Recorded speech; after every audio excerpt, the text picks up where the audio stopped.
Bonjour à tous. Je vous propose de démarrer. Donc, bienvenue à ce webcast d'actualité IFRS. Je suis Olivier Scherrer, je suis associé PwC et responsable de la fonction technique IFRS. Alors, la situation sanitaire exceptionnelle que l'on vit actuellement nous a conduit à reconsidérer notre canal de communication. Nous avons remplacé notre studio d'enregistrement habituel par un WebEx. Nous serons 6 animateurs, tous les 6 en télétravail. Et je suppose que la plupart d'entre vous le sont également. Mais grâce à la technologie, nous allons pouvoir continuer à partager avec vous les actualités comptables. Au cours de ce WebEx, une large place sera laissée aux problématiques comptables qui se posent dans le contexte de la crise du Covid-19.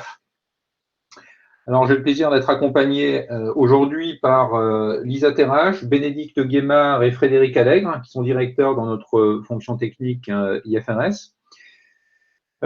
Cyril Canoni, qui est associé spécialiste instruments financiers, et Philippe Cubiza, associé spécialiste en conseil comptable et opérations de marché.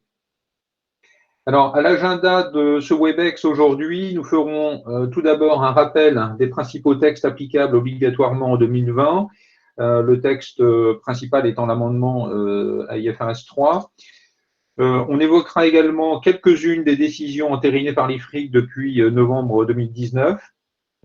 Une partie spécifique sera dédiée à IFRS 16, au cours de laquelle on vous présentera déjà un premier retour d'expérience sur les comptes clos au 31 décembre 2019, mais aussi les actualités qui ont un impact sur la détermination de la durée des contrats de location. Et puis, la récente saisine de l'IFRIC sur les opérations de sale and leaseback, dont les loyers sont variables. Et on laissera, je vous l'ai indiqué, une large place à la pandémie Covid-19. Et on y présentera les implications comptables, tout ce à quoi il faut penser, ce qui est attendu en matière de communication financière, et on fera un point spécifique sur les banques. Et on clôturera cette session par une section dédiée aux autres sujets d'actualité, avec un point sur la réforme des taux bord. Alors, je vous propose maintenant de commencer par un récapitulatif du texte applicable au 1er janvier 2020. En commençant par les textes applicables de manière obligatoire, qui vous sont projetés sur ce slide. Alors, nous développerons aujourd'hui, au cours de notre présentation, l'amendement IFRS 3, ainsi que 3 amendements liés IAS 39, IFRS 9 et IFRS 7, qui sont tous relatifs à la réforme des taux de référence. Concernant IFRS 3, alors, notez qu'il n'a pas encore été approuvé par l'Union européenne, mais son adoption est attendue en principe ce mois-ci, avec une application anticipée en principe dès 2020. Un autre texte peut, à notre avis, être appliqué par anticipation, bien que d'application obligatoire en 2022. Il s'agit de l'amendement à IS 1, qui clarifie le classement des dettes en courant ou non courant. Le texte clarifie que le classement et indique une entité qui dispose d'un droit substantiel à différer le règlement d'un passif pour au moins 12 mois à la date de clôture devra classer ce passif en non courant.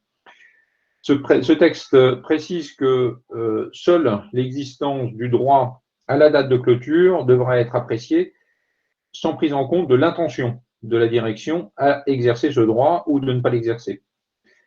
Ces dispositions clarifient, mais ne contredisent pas les dispositions actuelles, donc à notre avis, ça permettra de l'appliquer par anticipation dès 2020. Et ça permettra, et c'était l'intention de l'ISB, de réduire la diversité de pratiques en la matière.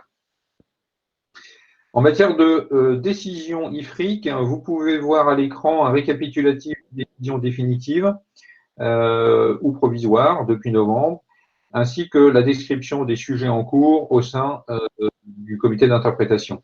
Et nous en évoquerons deux au cours de ce WebEx qui apparaissent avec la petite loupe sur le thème traité qui porteront sur IFRS 16. Voilà pour le panorama des nouveaux textes. Alors, on va commencer par IFRS 3 et la nouvelle définition d'une activité. L'amendement d'IFRS 3 fournit aux entités des indications qui sont plus claires pour aider à faire la différence entre une activité et un groupe d'actifs. Alors, pourquoi faire, en quoi est-ce important? Eh bien, l'enjeu de la définition d'une activité et donc de sa modification, c'est le traitement comptable qui en découle. Les traitements comptables sont en effet différents selon qu'on acquiert un groupe d'actifs ou un business. Les principales divergences que l'on peut lister, ça porte sur déjà l'identification d'un goodwill ou pas, sur la reconnaissance ou pas d'impôts différés, la reconnaissance ou l'activation des coûts de transaction, mais aussi sur les modalités d'évaluation et de reconnaissance. Alors, si on peut passer sur le slide précédent, donc tout d'abord, l'amendement en fait ne change pas le cœur de la définition d'un business qui tourne toujours autour de la notion d'input, de processus appliqués à ces inputs et qui permettent de générer des outputs, c'est-à-dire des revenus. En revanche, l'amendement introduit deux principaux changements. Tout d'abord, il introduit un test dit de concentration et qui permet dans certains cas de conclure immédiatement que l'on n'est pas en présence d'un business sans aller plus loin dans l'analyse. L'entité a le choix d'appliquer le test ou non et le choix se fait transaction par transaction. Si le test est négatif ou si l'acquéreur choisit de ne pas le faire, il doit alors appliquer les dispositions de la norme pour conclure à l'existence d'un business ou d'un groupe d'actifs. Deuxième nouveauté importante, l'amendement met désormais l'accent sur l'analyse des processus acquis qui doivent être substantiels, c'est-à-dire qu'ils doivent permettre de contribuer significativement à générer des revenus. Alors, en pratique, comment mettre en œuvre ce test de concentration? Le test de concentration est positif si la quasi-totalité de la juste valeur des actifs bruts acquis est concentrée sur un actif unique ou un groupe d'actifs similaires. La notion de quasi-totalité n'est pas définie par l'amendement et en pratique, le seuil devrait se rapprocher des 90%. En ce qui concerne la notion d'actif unique, un terrain, un bâtiment et un bail peuvent constituer ensemble un actif unique dès lors qu'ils ne peuvent pas être séparés l'un de l'autre facilement. Enfin, en ce qui concerne la notion de groupe d'actifs similaires, il faut comprendre actifs de même nature et avec le même profil de risque. Si le test a échoué ou l'acquéreur ne souhaite pas effectuer ce test, nous devons alors déterminer si les éléments constitutifs d'un business sont présents et l'amendement a revisité la définition des éléments constitutifs. Alors, bien qu'une entreprise, en général, crée déjà des outputs au moment où on l'acquiert, la présence d'outputs n'est pas indispensable pour qu'un ensemble intégré soit considéré comme un business. Les deux éléments discriminants sont l'existence d'au moins un input et d'un processus substantiel qui, appliqué à ces inputs, ensemble, contribuent de façon significative à générer des outputs ou des revenus. Cela veut dire également que ce n'est pas parce que l'ensemble génère déjà du chiffre d'affaires qu'il constitue automatiquement un business, car cela ne démontre pas en soi l'existence de l'input et du processus substantiel acquis.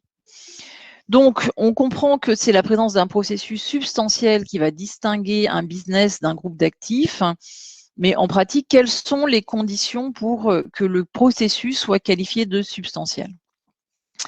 L'amendement a prévu différents critères, selon que l'ensemble acquis génère ou non des outputs lors de l'acquisition et aussi selon que l'ensemble acquis comporte déjà ou non une main-d'œuvre dite organisée. Si l'ensemble acquis ne génère pas encore de revenus, on est sur la partie gauche du slide. C'est le cas, par exemple, d'une entité en phase de démarrage qui n'a pas encore de chiffre d'affaires. Alors, il faut trois conditions cumulatives. Un processus critique, une main-d'œuvre organisée et aussi un autre input, tel que, par exemple, une propriété intellectuelle, un immeuble de placement, etc. Alors, qu'est-ce qu'un processus critique? C'est lorsqu'il contribue de manière importante à produire des revenus. il s'agit de processus de gestion stratégique ou opérationnelle.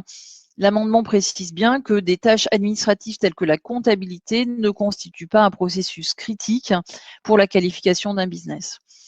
En ce qui concerne la main-d'œuvre organisée, il faut que celle-ci soit dotée de la compétence ou de l'expérience pour faire fonctionner le processus critique. Deuxième cas, on passe sur la page, sur le côté droit, l'ensemble acquis ne génère déjà des outputs, les conditions sont alors plus souples. Soit on est en présence d'un processus critique et d'une main-d'œuvre organisée, soit en l'absence de main-d'œuvre organisée, il y a existence d'un processus significatif, rare ou unique, ou ne pouvant être remplacé aisément. Alors, nous ne rentrons pas dans le détail aujourd'hui, mais sachez que l'amendement propose de nombreux exemples pour illustrer ces nouveaux concepts. On peut s'attendre à des impacts dans de nombreuses industries, notamment dans les secteurs de la pharma et de l'immobilier, mais pas que, avec moins de regroupements d'entreprises et plus d'acquisition d'actifs. Enfin, pour terminer cette présentation, il faut noter que l'application de l'amendement fera toujours appel au jugement, donc par exemple lors du test de concentration, où il faudra identifier tous les actifs acquis, y compris les actifs incorporels qui ne figurent pas au contrat, et où il faudra également apprécier si les éléments actifs ont des profils de risque similaires. Un autre exemple de jugement sera de déterminer si un personnel transféré exécute ou non un processus critique. Voilà, j'en ai terminé avec ce thème. Merci beaucoup, Bénédicte. Nous avons donc fini avec cette partie. Passons maintenant au contrat de location. Lisa, est-ce que tu peux nous faire un premier retour d'expérience sur cette première année d'application de la norme IFRS 16? Oui, bien sûr. Bonjour à tous. Nous avons mené une étude sur 28 sociétés françaises de taille et de secteurs variés. Ce benchmark a été effectué hors banque et assurance compte tenu des spécificités de ces secteurs. Comme vous le constatez, la méthode de transition rétrospective simplifiée a été largement plébiscitée par les sociétés. Des méthodes de simplification ont été également appliquées par les groupes qui ont communiqué avoir appliqué l'exemption sur les contrats présentant des durées résiduelles inférieures à 12 mois. En ce qui concerne la présentation dans les états financiers, une majorité a fait le choix de présenter distinctement sur la face des états primaires les droits d'utilisation, la dette de loyer ainsi que les flux de trésorerie associés. Presque 2/3 des entreprises de l'échantillon étudié ont comptabilisé des impôts différés. Nous avons aussi observé que les états financiers présentent encore peu d'informations quant aux jugements et estimations significatifs exercés dans le cadre de la détermination de la durée des contrats de location. Nous relevons également un manque d'informations qualitatives sur des données telles que les paiements variables, la prise en compte des options de résiliation ou de renouvellement. Et nous allons profiter de ce constat pour rappeler que l'AMF avait formulé des attentes en la matière lors de ses recommandations dans le cadre de l'arrêté des comptes 2019. Merci Lisa pour ce benchmark. Faisons un point maintenant sur la détermination de la durée des contrats de location, paramètre clé pour l'évaluation des dettes de loyer. En novembre dernier, l'IFIC a publié sa décision relative à la détermination de la durée exécutoire de contrats de location sans échéance contractuelle. Lisa, est-ce que tu peux nous préciser qu'est-ce qu'a dit l'IFRIC?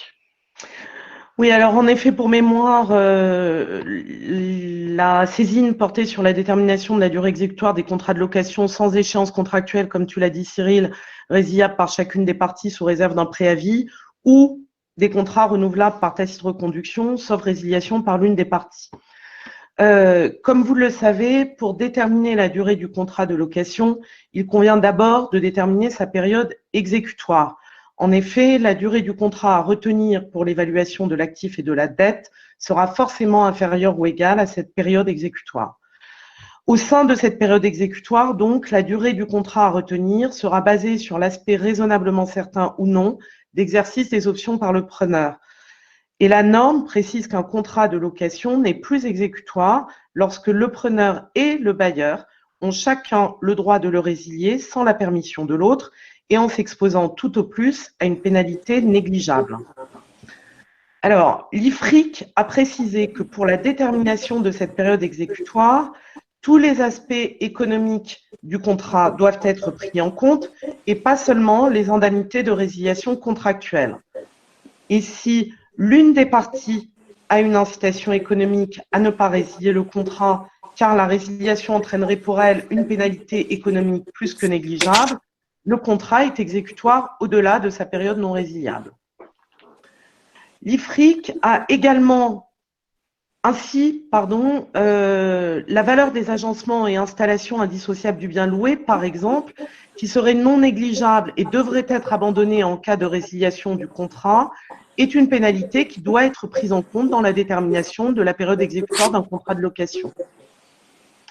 L'IFRIC a donc également apporté des précisions relatives au lien entre la période exécutoire d'un contrat et la durée d'amortissement des agencements indissociables du bien loué.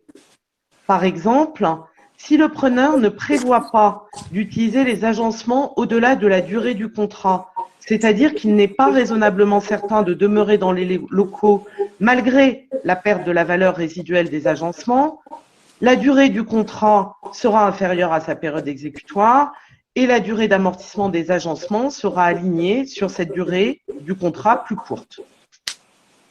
Considérons à l'inverse la situation où le preneur est raisonnablement certain de demeurer dans les locaux loués, que ce soit en raison de la valeur résiduelle des agencements ou d'autres faits et circonstances qui lui sont propres, par exemple l'importance de l'emplacement ou le niveau des loyers de renouvellement. Dans ce cas, tant la durée du contrat que la durée d'amortissement des agencements seront alignés sur la période exécutoire. Cette décision de l'IFRIC a des impacts pour de très nombreux groupes, tant en matière de détermination de durée des contrats et donc de l'évaluation de la dette de loyer et des droits d'utilisation, que pour les durées d'amortissement des agencements indissociables des biens loués. Ces impacts sont à traiter comme des changements de méthode comptable et doivent donc être appliqués de manière rétrospective. Donc, merci Lisa. Donc, la question qui se pose maintenant, c'est le calendrier d'application.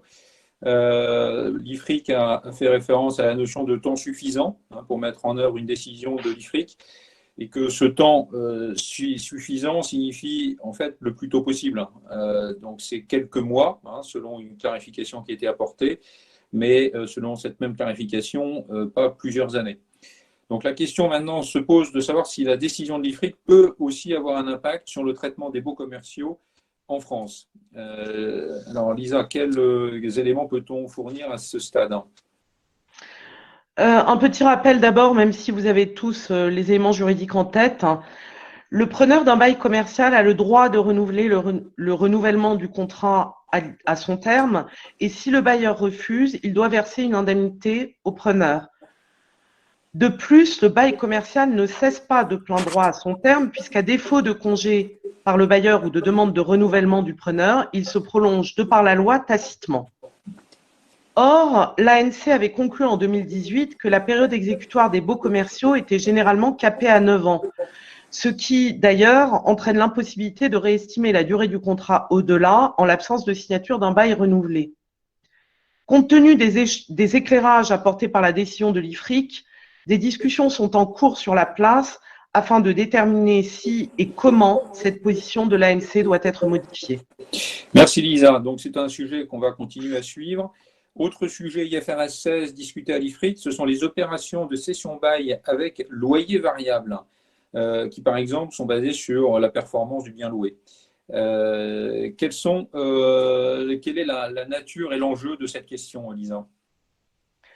Pour rappel, dans une opération de cession-bail, si la cession du bien par le preneur constitue une vente selon IFRS 15, le vendeur-preneur devra évaluer le droit d'utilisation comme une proportion de la valeur nette comptable de l'actif transféré et donc, de fait, ne reconnaître un résultat de cession qu'à hauteur des droits effectivement transférés au bailleur.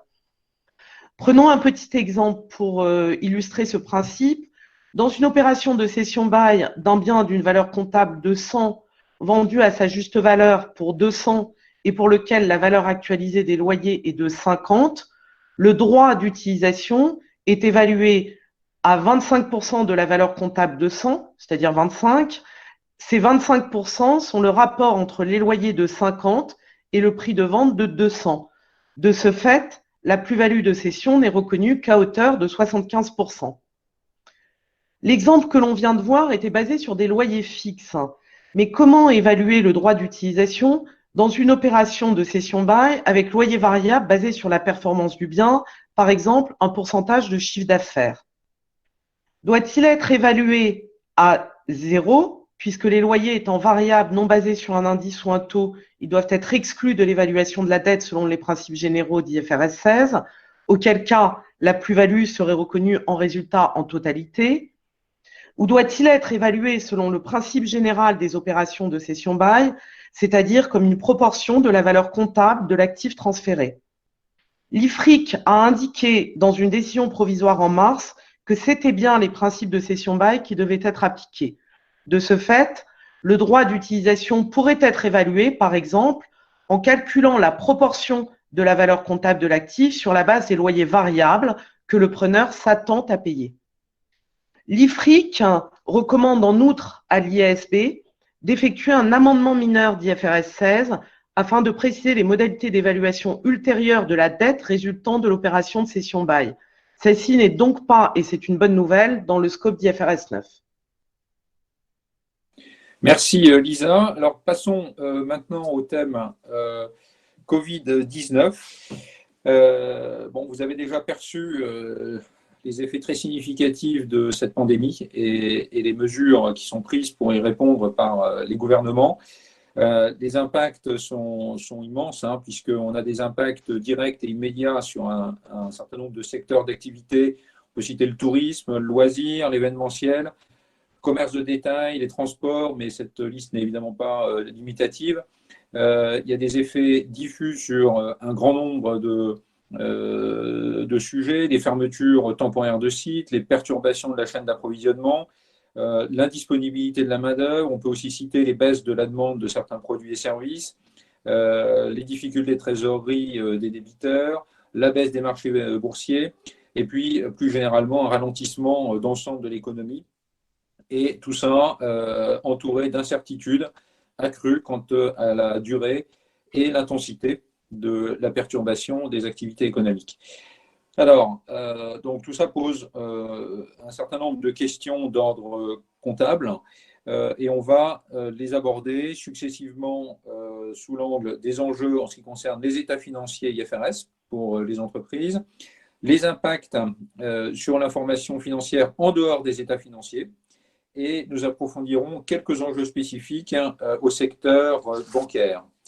Alors, pour cela, je passe la parole à Frédéric Allègre pour l'impact de la pandémie sur les états financiers IFRS, plus particulièrement pour les sociétés corporate.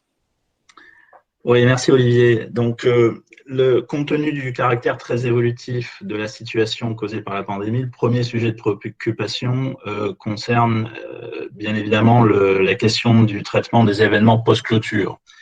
Alors, que disent les règles là-dessus? Des événements post-clôture qui éclairent sur des conditions existantes à la clôture doivent être pris en compte dans l'évaluation des actifs et des passifs de clôture. Les autres événements, qu'on appelle non-adjusting, doivent être disclosés dès lors qu'ils ont un impact significatif sur les états financiers, et il convient d'en préciser la nature et le montant en termes d'impact, ou à défaut, si on n'est pas capable de l'estimer, de le dire. Alors, en pratique, qu'est-ce qu'il résulte de ces règles? Pour les comptes clos au 31 décembre 2019 et qui n'auraient pas déjà été arrêtés à ce jour, il est admis que l'épidémie est un événement post-clôture de type non-adjusting. Donc, c'est une question d'information en annexe, complète, quantitative si possible, à défaut, qualitative. En revanche, pour des arrêtés au 31 mars 2020, le virus et ses effets devraient être pris en compte dans l'évaluation des actifs et des dettes à la clôture. Alors, il y a une question, c'est comment prendre en compte l'effet des dernières mesures gouvernementales. Il est vrai qu'une décision d'un gouvernement ou d'un management prise post-clôture est en théorie un événement non-adjusting. Mais si ces décisions sont prises en réponse à un phénomène dont l'existence est déjà connue à la clôture et ne font qu'éclairer sur l'ampleur et les conséquences de ce phénomène, alors il est logique qu'elles soient reflétées dans les hypothèses d'estimation qui sont faites à la clôture. Alors, ce qui nous amène à dire à propos de ces estimations, que compte tenu des incertitudes très significatives qui existent à ce jour quant à l'intensité et à la durée des effets économiques de la pandémie, c'est le moment d'enrichir les informations fournies au titre des estimations critiques, et ce, quelle que soit la date de clôture, qu'on soit au 31 décembre ou au 31 mars ou au-delà. Bon. Je rappelle que IAS1 exige de communiquer une information sur toutes les estimations pour lesquelles il existe un risque d'ajustement significatif des valeurs comptables des actifs et des passifs au cours de l'exercice suivant. Alors, il y a aussi la question de la continuité de l'exploitation. Dans le cas extrême où un événement post-clôture indiquerait que la continuité d'exploitation est compromise, alors c'est un événement de type adjusting, c'est-à-dire qui conduirait à arrêter les comptes dans une optique liquidative. Si des événements post-clôture entraînent un doute significatif sur la continuité de l'exploitation, alors IAS1 exige une discussion de la nature et de la portée de ces incertitudes. Et de même, si des jugements significatifs sont nécessaires pour conclure à l'absence d'incertitude, eh bien, ces jugements doivent aussi être disclosés, c'est requis par IAS1. Voilà. Alors, si l'on passe à la slide suivante, approfondissant maintenant la question de l'évaluation des actifs non financiers, en faisant le postulat que les effets attendus de la pandémie sont reflétés dans les valeurs de clôture.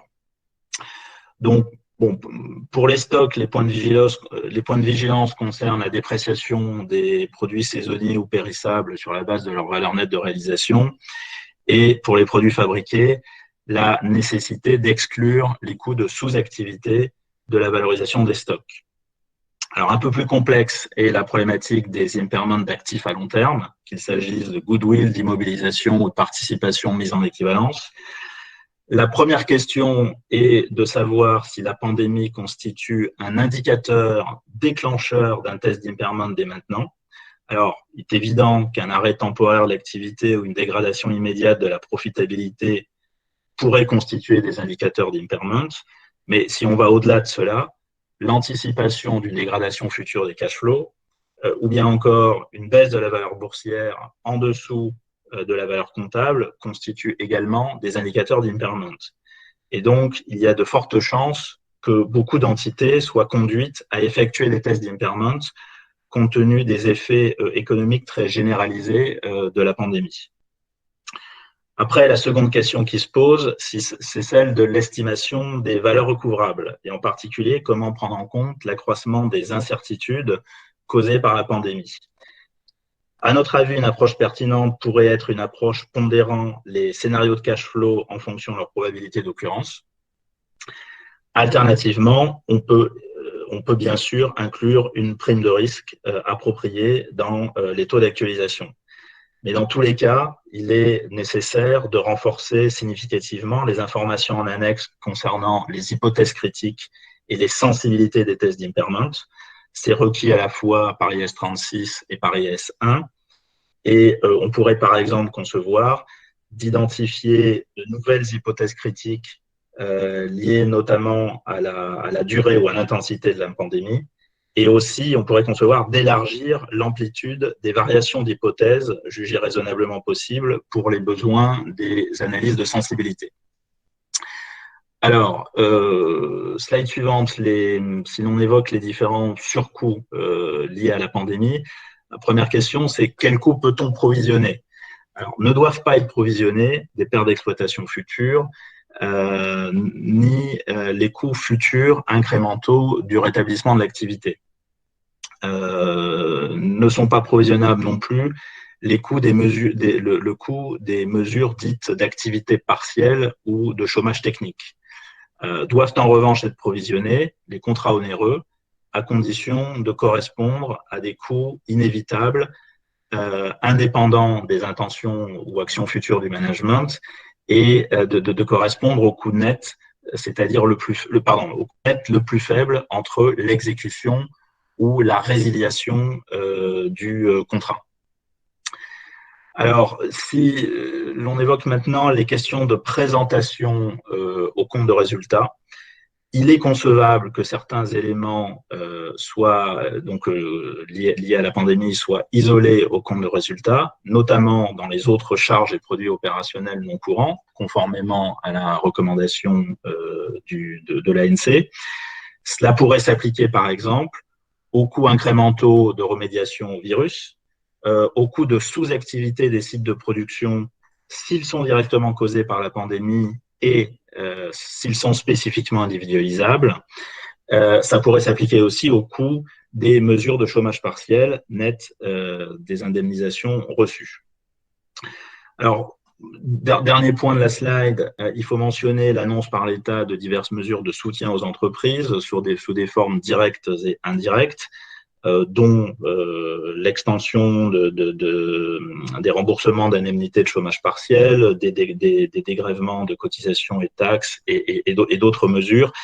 Je ne vais pas le développer, mais lorsque les modalités de ces mesures seront connues, une analyse sera nécessaire pour déterminer si les avantages reçus sont dans le champ des IAS 20, des subventions, ou dans le champ d'autres normes. Ce ne sera pas toujours IAS 20. Si l'on passe ensuite au sujet des impacts sur les actifs et passifs financiers. Alors, tout d'abord, en ce qui concerne les actifs financiers qui sont mesurés en juste valeur sur la base de prix de marché observables. Comme vous le savez, les marchés financiers sont marqués par une très forte volatilité, toute récente. Mais cependant, ce contexte de volatilité, aussi inhabituel soit-elle, n'est pas un argument pour déroger au cours de bourse à la date de clôture, dès lors que les marchés sont actifs et qu'on n'est pas dans le cadre de transactions qu'on appelle distress sale. Ensuite, en ce qui concerne les impairments d'actifs financiers, c'est-à-dire créances commerciales ou prêts, le modèle des pertes de crédit attendues exige d'intégrer les prévisions de conditions économiques futures, y compris d'ordre macroéconomique, et donc les effets attendus de la pandémie doivent entraîner une mise à jour des taux de perte attendus, donc des dépréciations des créances. Ce sujet étant extrêmement impactant pour le secteur bancaire, il sera développé tout à l'heure par Cyril. En ce qui concerne les dettes financières, il peut y avoir des violations de covenants bancaires qui surviennent. Donc, cela entraîne un reclassement en dette courante, sauf si un waiver a été obtenu des prêteurs avant la date de clôture. A contrario, une violation de covenants qui interviendrait postérieurement à la clôture n'entraîne pas de reclassement des dettes financières, c'est non-adjusting, mais nécessite une information en annexe. En cas de renégociation de dette, une analyse devra être faite pour déterminer s'il faut la traiter comme une extinction ou comme une modification de dette, selon IFRS 9. On a aussi des problématiques plus ou moins similaires en ce qui concerne les contrats de location. En l'occurrence, lorsqu'un bailleur accorde une réduction temporaire de loyer ou un différé de loyer, l'avantage reçu du bailleur pourrait devoir être traité comme une modification de lease, donc avec un impact PNL étalé sur la durée résiduelle du lease et non pas un impact immédiat. Mais cela dit, il se peut que dans certains cas particuliers, le bailleur ou le prêteur intervienne comme agent de l'État dans la mise en œuvre d'un mécanisme de soutien public aux entreprises, auquel cas c'est IAS 20, la norme sur les subventions qui s'appliquerait, avec des effets PNL différents de ceux d'une modification de contrat de location, de modification de dette. Alors, pour finir, dernière slide, il existe de nombreux autres impacts potentiels de la pandémie sur les états financiers. Pour n'en citer que quelques-uns, en matière de reconnaissance du revenu, la pandémie pourrait rendre nécessaire une révision des estimations de contrepartie variable se rapportant aux biens et services déjà livrés par l'entité. Et ces changements d'estimation qui, par exemple, pourraient porter sur des pénalités de retard, des droits de retour, des remises sur volume et autres formes d'ajustement de prix, eh bien, ces changements d'estimation se comptabilisent avec un impact cumulatif au compte de résultat. En matière d'impôts différés, les entités devront réapprécier la recouvrabilité des impôts différés actifs, qui peut être doublement affectée, d'une part par une réduction des différences temporaires taxables causées par exemple par des impairments d'actifs, et aussi, d'autre part, par une réduction du montant ou du degré de probabilité des profits taxables futurs causés par le contexte économique de la pandémie. En matière de comptabilité de couverture, pour des dérivés de cash flow hedge qui étaient affectés à des transactions futures, l'entité, dans l'hypothèse où la transaction future prévue cesserait d'être hautement probable, eh bien, il faudrait déqualifier le dérivé et recycler la valeur en compte de résultat. En ce qui concerne l'amortissement des immobilisations, s'il est besoin de le préciser, l'arrêt temporaire de l'exploitation ne doit pas conduire à suspendre l'amortissement. En revanche, en sens inverse, en ce qui concerne la capitalisation des coûts d'emprunt, la suspension d'un chantier de construction entraîne la suspension de la capitalisation des intérêts d'emprunt. Voilà pour une liste je m'en tiendrai là pour cette liste de droits potentiels. Vous avez d'autres exemples d'applications comptables de la pandémie qui sont évoqués. D'accord. Donc merci Frédéric pour cette présentation. Alors je souligne qu'un grand nombre des sujets qui ont été évoqués nécessiteront l'exercice du jugement.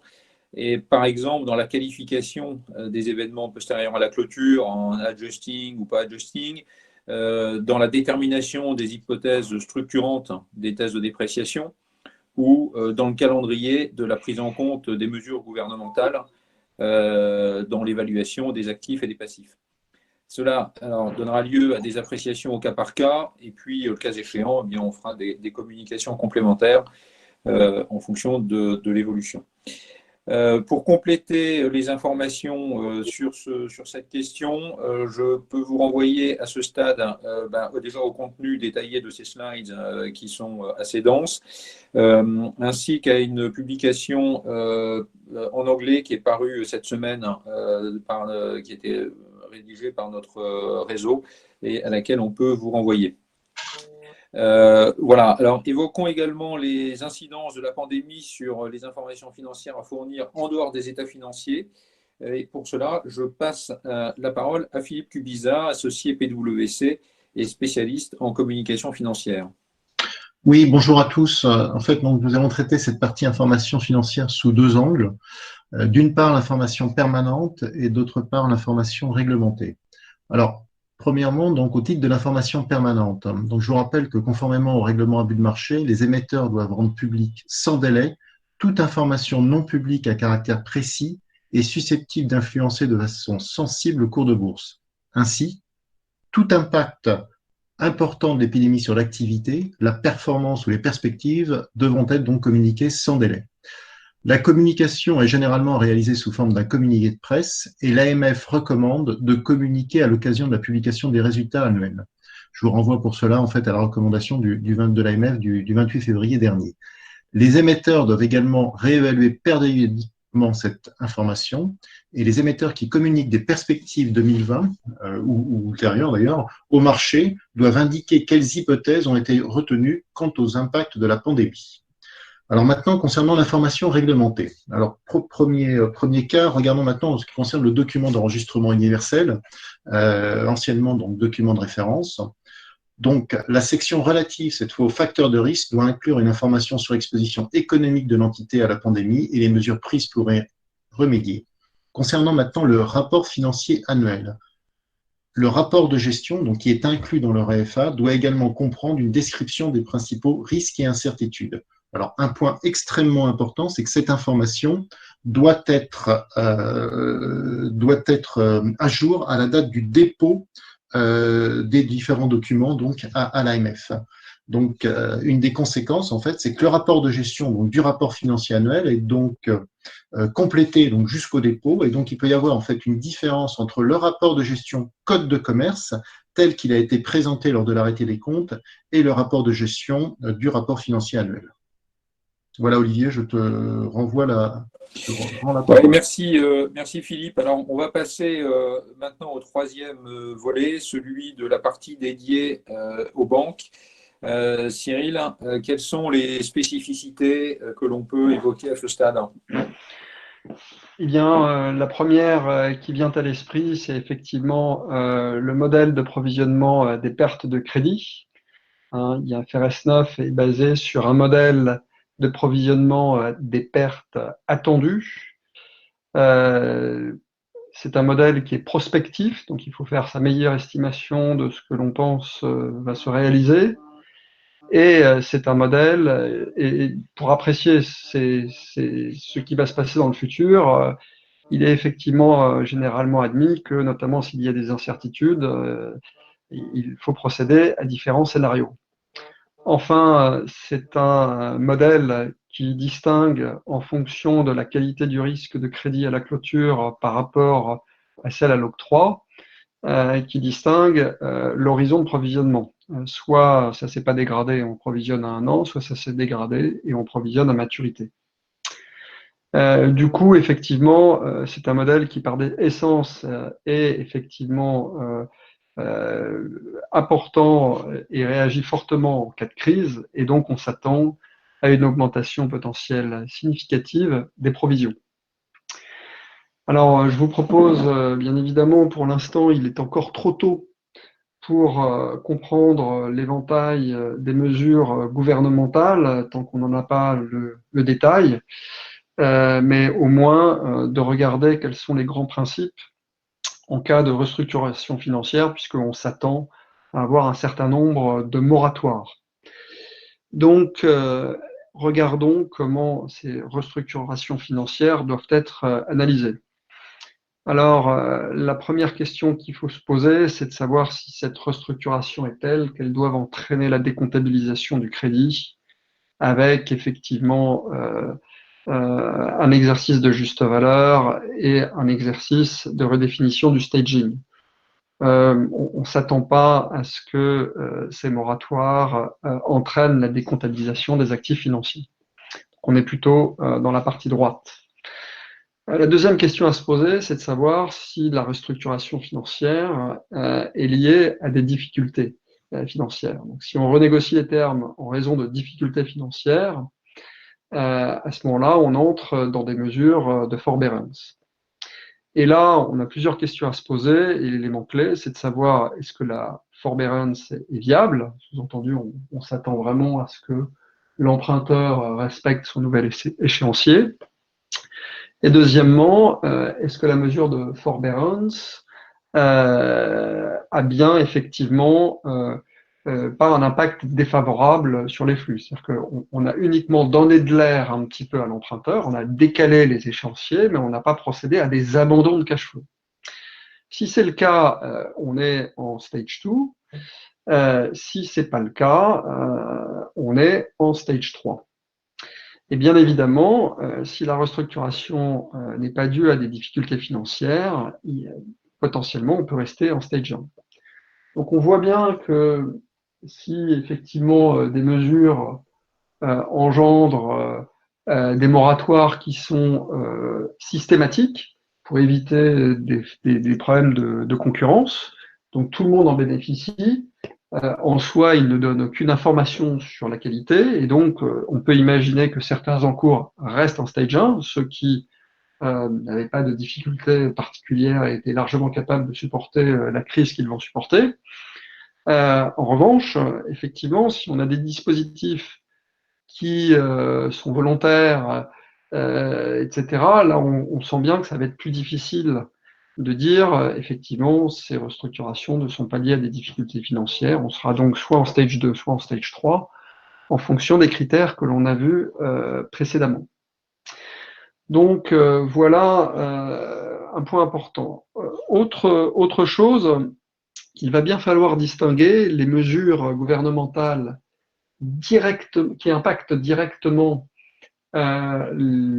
l'emprunteur, donc tous les prêts directs de l'État ou de tiers à l'emprunteur, et donc qui vont quelque part améliorer sa situation, toutes choses égales par ailleurs, Ces mesures pourront bien être prises en compte dans l'appréciation de la qualité du risque de crédit.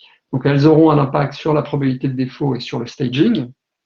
En revanche, toutes les mesures gouvernementales qui prendraient la forme de garanties du gouvernement au moratoire qu'auraient procédé, le cas échéant, les banques, là, en principe, ces mesures, la banque se trouve face directement à son emprunteur, et du coup, ces mesures de garantie n'ont aucun impact sur la probabilité de défaillance et sur le staging. En revanche, bien évidemment, la garantie aura un impact sur les pertes attendues en cas de défaut. Je vous propose ensuite de passer directement sur les enjeux de macro-couverture, qui sont effectivement des enjeux potentiellement importants. Donc, trois choses importantes en matière de macro-couverture. On a vu des mouvements très importants sur les taux d'intérêt au cours de l'année 2019 et qui se poursuivent sur l'année 2020. On vous rappelle que du coup, les taux sont très très bas, que dans ce contexte de taux bas, on observe un grand nombre de renégociations et de remboursements anticipés de crédits à taux fixe. Il est donc très important que lorsque vous avez mis en place des swaps emprunteurs taux fixe qui couvrent ces crédits à taux fixe, de vous assurer que les crédits à taux fixe qui supportent les swaps qui ont des taux payeurs taux fixe très élevés sont toujours là pour justifier les écarts globaux d'évaluation. Et donc, il est important de mettre en œuvre des approches générationnelles. Deuxième point important, si les swaps receveurs taux fixe sont rentrés pour venir diminuer ces couvertures de crédit à taux fixe, c'est tout à fait possible de faire ça. Mais là encore, le fait que vous avez réduit la couverture ne vous exonère pas de devoir faire un test sur la position maximale couverte pour s'assurer que l'écart global d'évaluation que vous avez figé en entrant dans ce swap de sens inverse est toujours justifié. Donc, il est important de procéder à ces tests sur base brute. Enfin, dernier point, dans le contexte particulier des taux que nous traversons, les taux réglementés, notamment les taux du livret A, voient leurs taux qui sont florés par la formule, et du coup, les établissements qui avaient mis en place des couvertures sur ces taux des livrets A ont de l'inefficacité à comptabiliser du fait de l'atteinte de ces flores, et potentiellement, cette inefficacité est telle qu'elle devrait entraîner très vraisemblablement des arrêts de relations de couverture, donc quelque chose à surveiller de manière importante.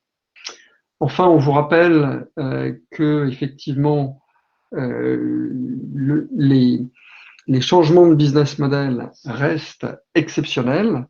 Il peut y en avoir, mais ça reste exceptionnel, et que la norme insiste que la disparition d'un marché actif pour quelques poches d'actifs n'est pas suffisante pour justifier le changement de placement de ces actifs. Il faut vraiment, pour procéder à un changement de business model, que ça affecte l'ensemble de l'activité du portefeuille et non pas quelques actifs. Les régulateurs ne s'attendent donc pas à des changements de business model du fait de cette crise. Voilà en ce qui concerne les principaux points d'attention sur le Covid-19. Olivier.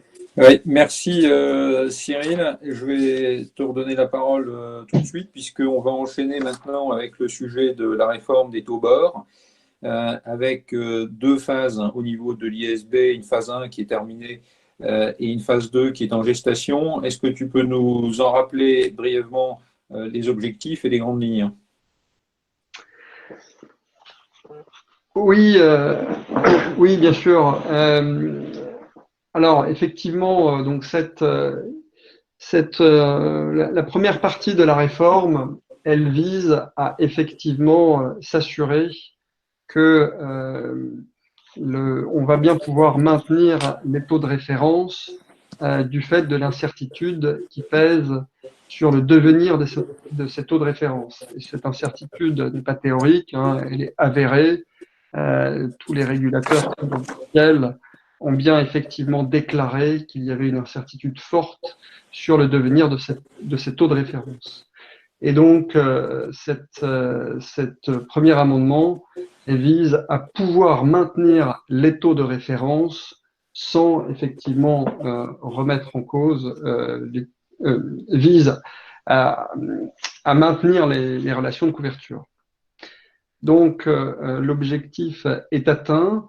On ne vous détaille pas en détail comment est-ce que ça a été atteint, mais en tout cas, l'objectif est atteint. On va pouvoir maintenir les relations de couverture. Ce qu'on vous indique, en revanche, c'est qu'il est très important pour ceux qui n'ont pas encore clôturé leur compte, de bien indiquer dans leurs états financiers 31 décembre 2019 qu'ils ont bien appliqué par anticipation cette réforme, compte tenu du fait que sinon, potentiellement, les relations de couverture doivent être arrêtées.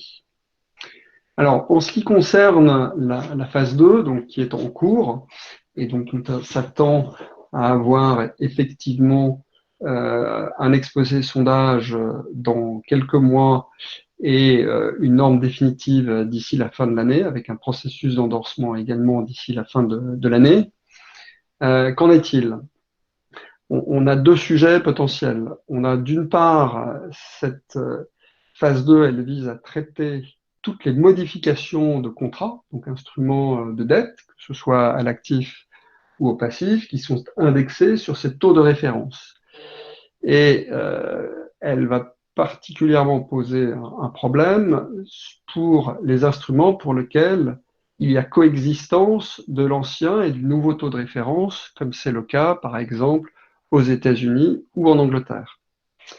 En l'absence de l'amendement, on devrait évaluer le coût amorti comme la projection des flux futurs actualisés au taux d'intérêt effectif d'origine. Comme les flux futurs, en cas d'amendement du contrat, sont basés sur le nouveau taux de référence, si on l'actualise en fonction de l'ancien taux de référence, eh bien effectivement, comme les deux coexistent et qu'il n'y a aucune raison qu'ils coexistent de manière totalement identique, enfin avec un écart constant, il y a toute chance que ce calcul entraîne des impacts résultats. Pour éviter cela, l'IASB va proposer un amendement qui consiste à dire que si on est correctement compensé pour le passage d'un taux de référence à l'autre, à ce moment-là, on enregistre simplement de manière prospective ce changement. Alors, le seul problème, c'est que cette exemption ne sera disponible qu'une fois que l'amendement sera publié par la IASB et sera endorsé par l'Union européenne. Donc attention, point d'attention, à bien évaluer les conséquences d'un amendement des contrats avant le 30 juin, dans le cas où effectivement ça pourrait avoir des impacts significatifs. Alors deuxième objectif de l'amendement, là encore, c'est d'éviter les conséquences fâcheuses sur la comptabilité de couverture dès lors que l'on amende une fois encore les contrats et donc on est obligé d'amender et l'instrument de couverture et l'élément couvert et donc la documentation de relation de couverture. Donc là encore, on devrait avoir des amendements visant à maintenir la relation de couverture sans impact et sans avoir à formellement dédésigner, redésigner la relation de couverture, ce qui, dans une relation de cash flow hedge, pourrait entraîner des sources d'inefficacité. Donc, on va avoir un amendement qui, en principe, va nous permettre d'éviter ces sources d'inefficacité. Là encore, il y a un problème de calendrier, c'est que cet amendement ne sera disponible que pour la fin de l'année, et il est donc important de bien mesurer les effets d'une renégociation de vos contrats, que ce soit instruments de couverture ou éléments couverts, qui sont dans des relations de couverture, de manière à potentiellement éviter les effets de cette renégociation pendant la période pendant laquelle l'amendement n'est pas disponible. Voilà en ce qui concerne les principaux enjeux de cette réforme des taux bords, donc principalement un enjeu de timing. Merci Cyril.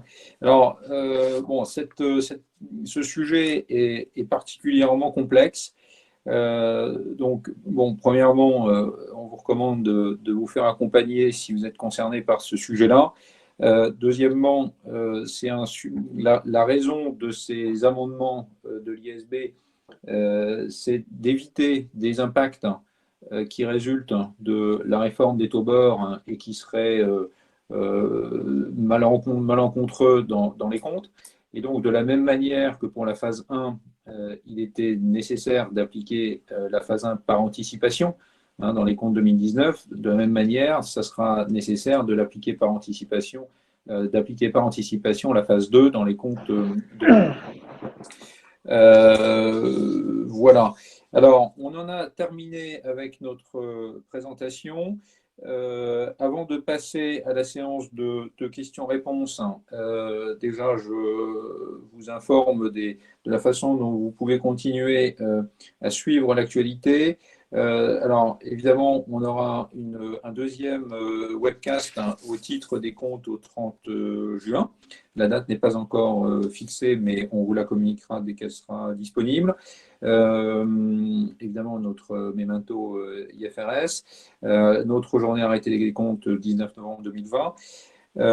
Et puis, on vous fera également une communication de ces slides pour ceux qui le souhaiteront, et dans laquelle vous pourrez retrouver le détail de tout ce qui a été dit, parce qu'on a conscience que tout cela est assez dense. Voilà. Et puis, je remercie également, avant de passer aux questions-réponses, je remercie tous ceux qui ont préparé ce webcast, et puis en particulier l'assistance technique que nous avons eue pour mettre en œuvre ce webcast dans des conditions un peu spéciales. Alors, donc passons maintenant aux questions qui ont été posées. Alors, il y en a une première qui a été posée par Mathieu Astruc concernant les impairments d'actifs financiers ou non. S'agit-il d'une position PwC France ou Monde? S'agit-il d'une position concertée? Alors, sur cette question, alors je ne sais pas à quelle position il est fait référence, mais tout ce qui a été dit ici, je répondrai oui aux trois questions qui sont posées. C'est bien une position France et aussi une position Monde, et des discussions initiales que nous avons pu avoir avec nos confrères sur la place. Je pense que nous sommes également alignés sur les points relatifs au sujet d'impairment. La question de monsieur ou madame Capelier: le classement des impacts PNL pourront-ils être classés en résultats non récurrents? Peut-être une question pour Frédéric. Oui, cela est envisageable à condition, bien sûr, qu'il s'agisse de coûts nettement individualisés, spécifiquement mesurables, et qui répondent aux conditions posées dans la recommandation de l'ANC. Ensuite, une autre question de M. Astruc concernant la communication. Quid de l'établissement des comptes, des documents prévisionnels relatifs à la prévention des difficultés des entreprises? Alors, on va réserver notre réponse sur ce point-là. Il s'agit d'une question plutôt juridique. Donc, si vous pouvez nous envoyer votre question par mail pour qu'on puisse vous répondre. Olivier, c'est qu'effectivement, de toute manière, les obligations légales, pour l'instant, ne sont pas du tout modifiées sur cet aspect. Bon. Et une dernière question, sans doute pour Lisa Terrache, une question de Paolo Francesco da Silva sur les mesures gouvernementales en matière d'exemption de paiement de loyer pendant 2 ou 3 mois. Est-ce que cet étalement doit être considéré comme un avenant au contrat de bail et donc la diminution de charges étalée sur la durée du contrat, comme j'ai compris que ce sera le cas côté bailleur? Économiquement, chez un preneur, cela n'aurait pas de sens puisque la diminution du loyer vient en face d'une absence de revenus actuels qui n'est pas étalée. Alors, pour répondre à Paolo, je vais dire ça dépend, ce qui ne va pas beaucoup l'aider. Il y a énormément de discussions en cours en ce moment sur la place, tant en France qu'à l'international, dans la mesure où les fact patterns sont extrêmement différents. Il peut y avoir des situations où cela est prévu dans le contrat ou dans la loi. Il peut y en avoir d'autres où c'est le bailleur qui prend l'initiative, auquel cas ça serait une modification. Il peut y en avoir d'autres où effectivement le gouvernement va donner des subventions aux bailleurs, et là, le tout, ça va être de savoir, je dis subvention, c'est plus de l'assistance gouvernementale, pourrait être traité par analogie comme une subvention. Et là, la question sera de savoir s'il y a une forme d'obligation de par la mesure de le retransférer au preneur ou pas. Et c'est ce qu'a mentionné Frédéric tout à l'heure quand il a dit est-ce que le bailleur agit comme agent de l'État ou pas. Donc ça va vraiment dépendre des différents fact patterns que l'on est en train d'essayer de recenser au niveau de la place, et je rentre dans un call maintenant où c'est à l'agenda. Voilà. Donc on vous indique des évolutions en la matière. Ok. Merci Lisa. Donc, ce que vous voyez dans la chatroom, hein, c'est un message de Mégane qui vous envoie le lien pour obtenir les supports de cette présentation. Donc, on vous invite à le récupérer sur cette page. Voilà, je ne vois pas d'autres questions. Donc, si vous en avez par ailleurs, hein, n'hésitez pas à nous contacter ou à vous mettre en relation avec vos correspondants habituels PwC. Je vous remercie de l'avoir suivi, et voilà, je vous souhaite une bonne journée dans cet environnement et contexte particulier. À bientôt.